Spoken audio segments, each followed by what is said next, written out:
Today is the second day.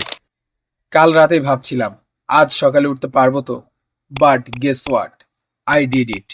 Second day of the challenge and I am already feeling something different. Jogging start করার আগে warm up করে নিয়েছি। সকালে বিছানা থেকে উঠতে মনে হলো উফ, আর একটু ঘুমাই।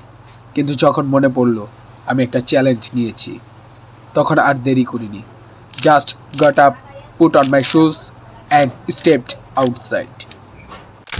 কিন্তু একটা জিনিস সত্যি, বডি ধীরে ধীরে অ্যাডজাস্ট করলেও দ্বিতীয় দিনই পায়ে একটু ব্যথা টের পাচ্ছি।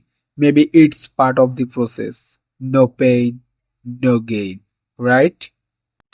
পথের ধারে একটু রেস্ট নিয়ে 20 পুশ আপ দিয়ে নিলাম।